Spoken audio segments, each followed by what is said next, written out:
Yeah. All right. Well, thank you. My name is Nick Rudolph, and I am the Baltimore Regional Director with Maryland Capital Enterprises. We are a small micro lending CDFI, a community development financial institution. So we're here offering both loans, but also what we call technical assistance, which can be anything from one-on-one counseling, webinars like this, and even our annual Women's Business Conference held in early March each year in Salisbury. So thank you for coming.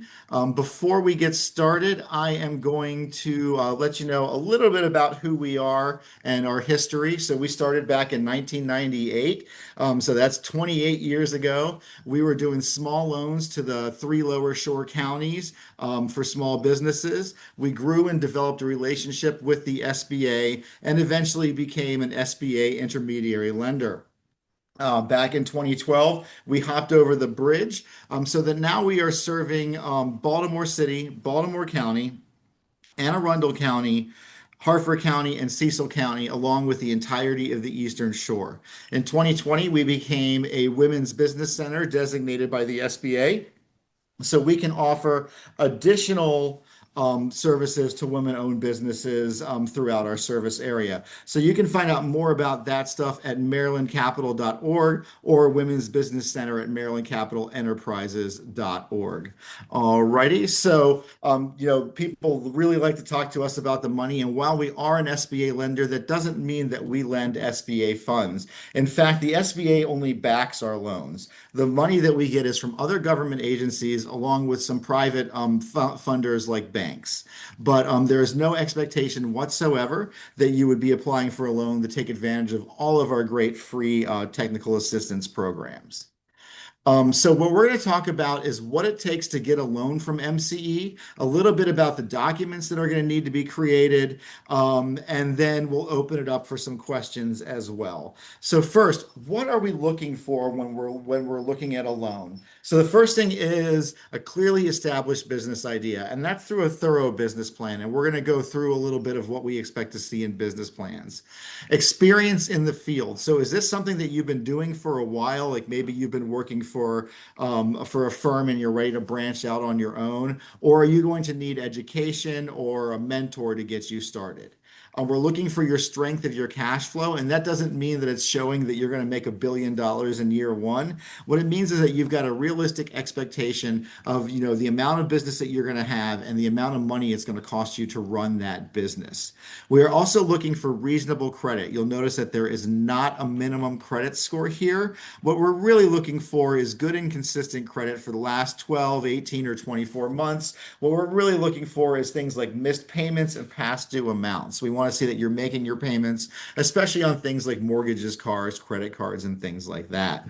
We're also looking at the general economic conditions for the venture. What does that mean? Does that mean, is this the right time to be opening up this business here? And that could be because of global economic issues. It could be because of local and regional economic issues, or it could be, you're opening up a Chinese restaurant and the block that you're on already has six Chinese restaurants. How are you going to compete with those folks? We're also looking at your ability to repay the loan. So in case the business is not successful, you're still going to owe that loan. So are you able to get back into the workforce and make those loan payments? So, what the thing that most people want to know is what kind of documents do I need to supply my application? So, first, we have an intake form. That's available on our website, again, marylandcapital.org. There's a button in the top right-hand corner that says Get Started Here. That is going to be information about you and your business if you happen to own one. And then once you submit that, we will contact you within 3 business days with an assigned business consultant who will help you through the rest of this process. We then have the business loan application, again, online. When you're looking at that, that's going to talk about what your business does, a little bit about your business history, if it's been around for a while, and a few questions along with the ask. And then lastly, there's the personal information supplement. Anybody who owns 20% or more of the business is going to need to fill this out. And if you have a large ownership group, we're going to want to see 3 or 4 people personally guaranteeing the loan and filling out this personal information supplement. When you get with your business consultant, we will send you a list of all of these documents that are required along with links to these forms. But what we do need is, of course, the business plan and the cash flow projections that we discussed in the last slide.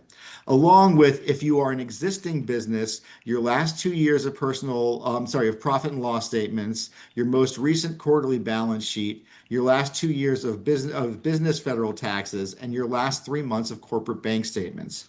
For all applicants, whether you're a brand new business or you've been around for decades, we are going to need the last 2 years of your personal tax returns and your last 3 months of your personal bank statements. Everything else I'm going to refer to is optional, but can often help you move a no to a yes. So first thing is things like reference letters, and that can be either from clients, from educators, from employers, from clergy, anybody who's going to be able to give you a good word. And then other relevant attachments, right? So if you have a lease or an LOI, if you got estimates or invoices or quotes for whatever you're going to purchase, if you're making a big equipment purchase, we're going to want to see more than one quote for those purchases. We're going to want to see any contracts that you have. If you have a license to do what your business does, it's probably a good idea to show us that along with your resume. If you've already got your social medias or your website or your YouTube channel up, give us links to all of those. Whatever is going to help tell your story is going to be good, especially if you're moving from, let's say you're a hairdresser, you're working at somebody else's salon, you want to move over and open up your own salon. If you come to us with a stack of letters from people saying, look, I sit in this person's chair and when they open up their own place, I'm going to move over there. So, we know you've got 30 customers when you open. That's the kind of stuff that could move a no or a maybe to a yes. Are there any questions about the application documents? Nope. Alrighty, so we'll keep going. So what are we looking for in that application as we're perusing all of those documents? Well, first of all, it's good to know that we don't make the decisions internally on the loans. There is a loan committee. There's one on the Eastern Shore and one on the Western Shore. And what they're looking for, and they're all made up of volunteers, folks who are either bankers or in the nonprofit CDFI industry, business owners, and community leaders. And this is what they're looking for. And the first thing, of course, is can they pay back that loan? Because really, we're stewards of this money and we want to make sure that, it's going to small businesses and that it revolves and we can get it back to some more small businesses once you're done using it. So how are we going to figure that out? Well, first of all, your passion. What drew you to this business? Is there a reason why you were doing this? And then what drives you to continue? So what that means is, did you see that, maybe your family, elder family members weren't taken care of well, at assisted living facilities, and you want to make sure that the next generation has a better experience, and that's what's driving you to drive the business, and what's driving you to continue is just that dedication, and seeing the happy folks that you're going to be working with. Your expertise. Do you have that education? Do you have experience? And if not, how are you going to get that? And of course, as I said before, if you can list any certifications or training, that's going to be great. We're also looking for your research. So we want to know that you understand your place in the market and who your target customer is. No matter how many folks your business can serve, and most businesses can serve everybody, there's some target demographic that's going to be your bread and butter. And the ability to identify them and go after them is going to help you have a successful business. So, for example, going back to the salon example, if you're opening up a salon in downtown Baltimore, of course you can cut everybody's hair. But maybe what you're looking for is, African American women between 25 and 55 years old who make more than $85,000. So that is, a specific group of people. And as long as you got those folks coming in, you're going to do well and everybody else is just gravy. We're also going to want to know about your contingency plans. If you've got a small shop and you are injured or you are sick, how is your business going to continue if you're not able to work for 3 weeks or, 3 months or something like that? We're also looking for your credit and collateral. These loans do require collateral. So again, we're looking what's been going on in the past 12 to 24 months. If you know that there are dings on your credit, it is best to tell us right at the beginning, because if we know about them, then we can take steps to possibly mitigate those issues. If you tell us you have great credit, and we pull your credit report and see these issues, then it becomes more of a problem because one thing that we really dislike is surprises. So we're going to go now into, how to get a loan. And the first thing that you're going to do is write a business plan. We do have a longer business plan and cash flow training that's offered just about every month. In that training, we actually go through and create an entire cash flow document. This is just going to be an overview, but I am happy to meet with you one-on-one, and your business consultants are happy to meet with you one-on-one to develop your own cash flows. We'll also help you with your business plan. So, what is a business plan and who needs it? So, the business plan is gonna be the guidebook as you're starting and growing your business. That's gonna help you understand what you're expecting and what you need to do. And every effective business owner needs some sort of business plan. It's going to keep you grounded as you're starting your business. You might get in the weeds. You might not know what to do. Reading that plan is going to ground you. It's also going to, of course, help you get that loan or that grant. And there are very few grants right now available for small businesses. But this is going to be the you in the room. This is going to describe what your business is for the folks making the decision when you are not in that room. So what should it contain? Well, the blueprint for your business, everything you want to do, where your expertise is, what your pricing is, who your competitors are, all of that stuff is going to be in there. And you want to make it as, as general as possible so that when you consider your audience, you can tailor it specifically for those folks, just like a resume. So if you're applying for a grant, you might want to highlight how you're a good community member and you're hiring from within the community, or maybe hiring ex-offenders or something like that. If you're applying for a bank loan, those banks like all that stuff, but really what they want to know is, are you going to be able to pay that loan back? And so you really want to move things around to highlight what your audience is going to be most concerned about.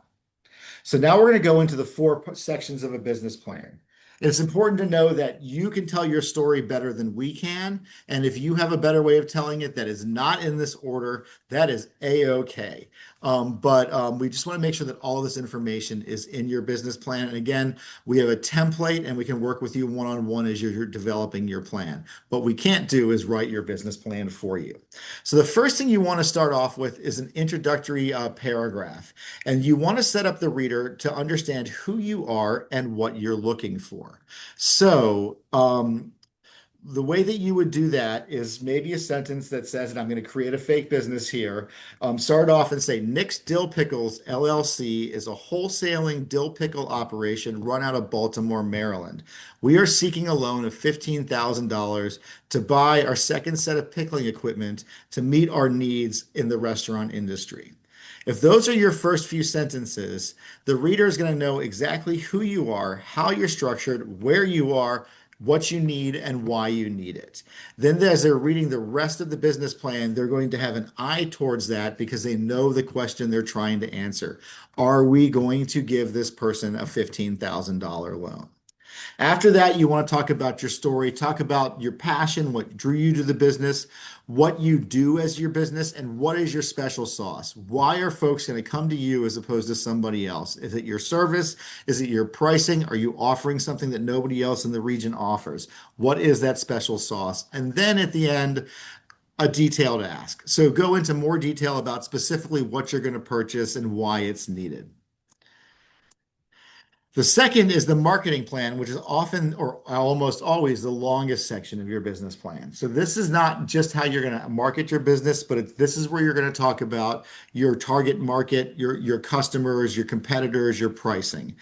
So the first thing you want to do is show that there's room for you in the market by doing research. Use Google, find out that your industry is growing, and take a quote and use that in your business plan. Then, as I said before, you're going to want to go after your target customer, identify who that is. You then want to talk about your competitors, your competition. And no matter how unique your business is, you have competitors. The best way to do this is to list three of them, talk about what they do well briefly, and talk about how you are going to exist in the market with them. Now, you also want to think, locally, regionally, and, nationally slash internationally. What that means is, we had somebody who opened up a comic book store. Their business plan showed two local comic book stores as competitors in Amazon because they wanted to show that they understood that people could buy what they sell at Amazon, but they're going to come to them for the customer service. Then you're going to want to talk about your pricing. Are you going to be high end, middle of the road, or a value proposition? Then you'll talk about your advertising. And saying a social media campaign is not enough. We want to know exactly where you're going to be advertising and what your plan is. How are you going to do it? If possible, even what some of those ads may look like. The next section is your operations and organization operations. Again, you're going to list your structure of your business here, your location. So not just, that you're in Baltimore City or in Salisbury, but are you home based or are you brick and mortar? Are you doing your business completely online? Then you want to talk about your hours. If you're brick and mortar, when is your store open? If you're not, when are you available to your customers? You'll discuss employees, whether or not you're going to need employees. And if you do, are they going to be full-time, W-9 employees, or are they going to be contractors with 1099s? If you have employees, how's the management structure going to work? Are you going to hire folks to just run your business for you, or are you going to be involved in the day-to-day? And then you want to talk about your insurance. Every small business needs insurance. Is general liability enough, or are you doing something where you're working with food or kids or animals or transportation or a vulnerable population, in which case your insurance costs may rise. You then want to talk about your growth. Do you want to have a one shop or do you want to possibly expand into franchising? Do you eventually want to exit? Are you a serial entrepreneur who likes to start businesses, run them for 5 years, sell them, and start a new one? Or is there a plan to pass it down to the family or friends? Or is your business trying to solve a problem? And once that problem is solved, you're going to close up. And again, that contingency, as I discussed earlier, what happens if you're unable to work for 3 weeks or 3 months? We'll then discuss the financial plan. For a startup business, you want to list your startup costs, break out your equipment, your overhead, your inventory. Talk about, your break even point. How many sales a month do you need to break even?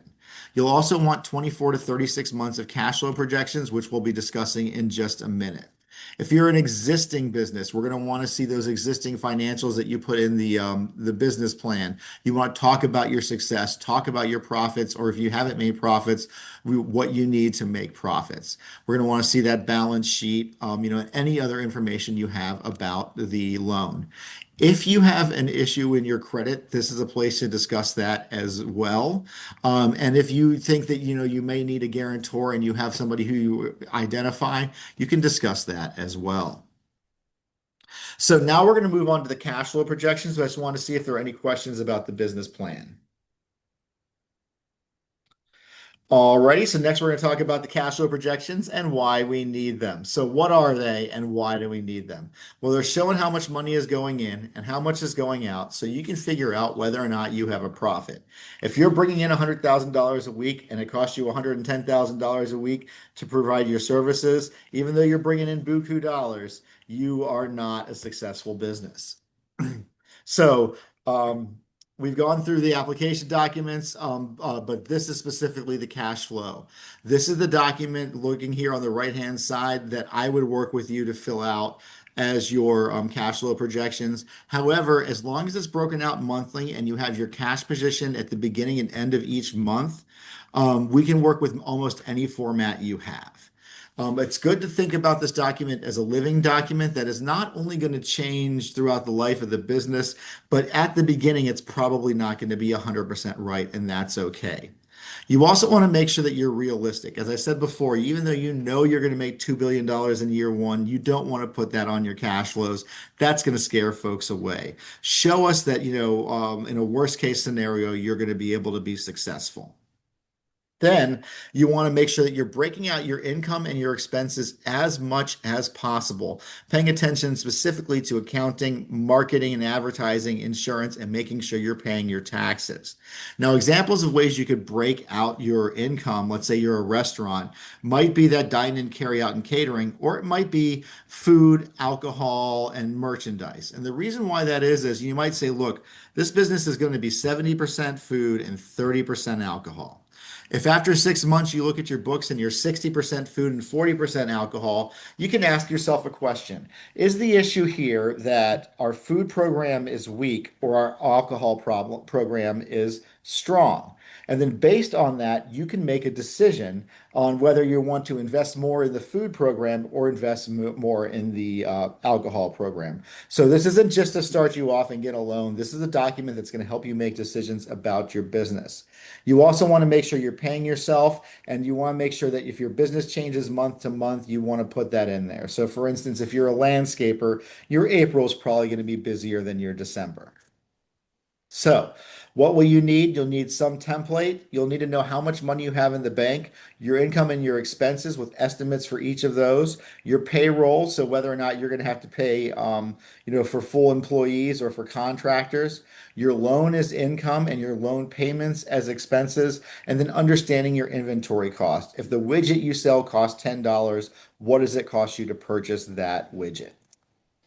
So there's some things that you want to make sure that you avoid. First, when you finish a year, there's going to be a number of how much money you have left in the bank. You want to make sure to carry that number over to the next year so that you're not starting back at zero again and would, in fact, you're doing much better than that. Taking too much or too little of an owner's draw, you want to make sure you're paying yourself, that you can afford to have your house, your transportation, your clothing, your food, and a little bit of fun. But you don't want to take out so much that it could hurt the business. You want to make sure, like I said before, you've got that accountants, that legal, and that marketing money in there. Be careful with negative cash flows. If after the first 4 or 6 months you're still operating in the red, something might need to be changed. And again, keeping that loan and loan payment as income and expenses and keeping those expectations realistic. So now you understand what needs to be put in the application. You've submitted your application. So what happens next? So we actually just changed this. We accept applications through the second Friday of each month. So that needs to be everything that is required is submitted online by that second Friday of the month to be considered for that month. You'll also need to have that client intake form, which gets you assigned the staff. We're going to follow up with you. We may ask you for additional documentation or to explain some of the documentation you have. We're going to pull your credit. We may have a discussion with you about your credit. And then the loan committee meets in the fourth or last week of the month. They determine the term, the amount, and the rate of the loan. But here's something that's good to know. We very, very rarely approve loans for less than what is asked for. The reason for that is if you tell us that you need 50,000 and we give you a loan for 25,000, we are likely setting you up for failure because you don't have enough resources or enough capital with debt because you're still going to owe that money. So we're generally going to approve or not approve the loans. Thinking positively, if it's a yes, you're going to get a commitment letter. Once you sign that, we're looking at 2 to 4 weeks until approval. So, what exactly are our loans? Currently, we've got a couple of products. First is our small business loan. If your business is 2 years old or younger, it's up to about 35,000. And if it's 2 years old or older, that's 2 full tax years or older, then you can apply for up to about 150,000. The term's going to be dependent on the size of your loan. A $35,000 loan might be 5 or 6 years. A $100,000 loan is going to be 10 years. The interest rates are currently set at 6 to 12%. Most of them are going out in the 8 and 9% range. We do require collateral for the loan, but it doesn't necessarily need to be for the full amount of the loan. But that's always the strongest. Of course, things like wholly owned real estate are the strongest, but we can get flexible. As I said, owners who own 20% or more are going to need to personally guarantee the loan. The application fee is $100 plus $25 per owner. So if you've just you, it's 125. If you've got 3 owners, it's 175. If you're approved, there are closing fees. Generally, a $50,000 loan, you'll leave with a check at about 48,250.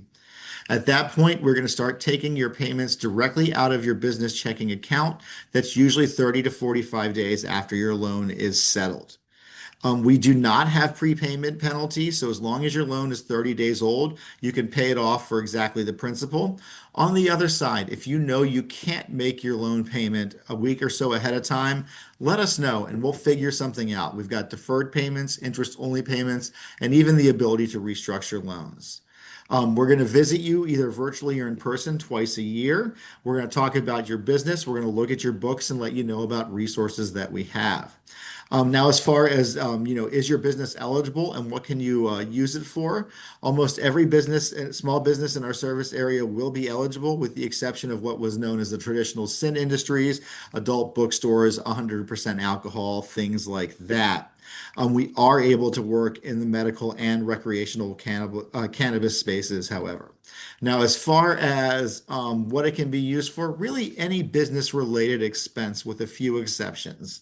So, one would be if you are a home based business, we cannot pay your rent, mortgage, or utilities. And another one would be that if you are a real estate investor, we cannot purchase a building or rehab a building unless your business is going to occupy 51% of it. We can do is rehab your office. We can buy trucks and big powerful equipment. So things like jackhammers, yes. Drywall, screws, and nails, no. The second loan that we have is our credit builder loan. That's for up to about $5,000.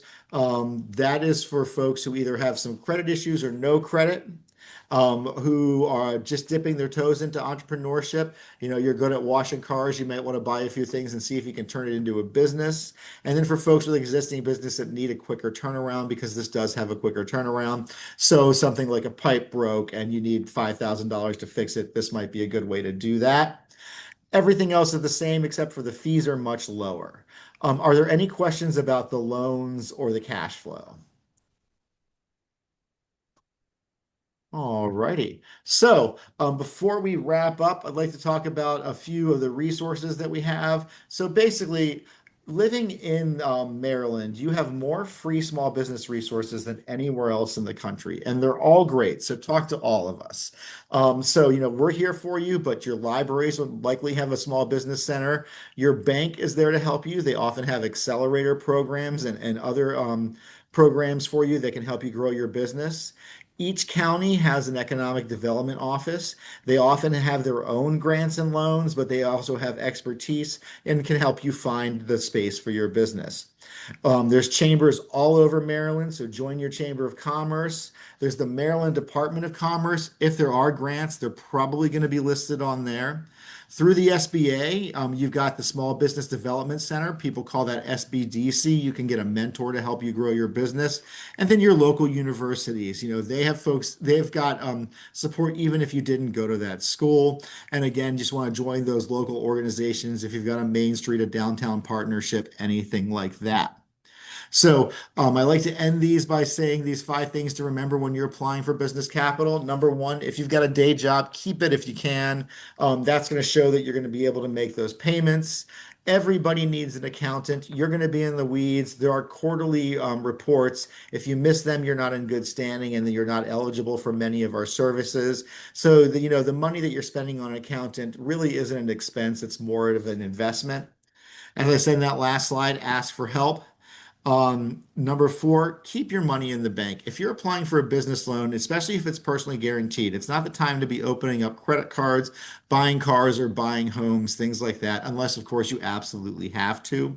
And then no business is an island. Folks go to small businesses because they're part of the community and they feel good about going to those businesses. So be part of your community. Sponsor that softball team. Give to local charities. Be a leader in your chamber of commerce. Make sure that folks understand that you're not just interested in having a strong business, you're interested in that business helping build a strong community.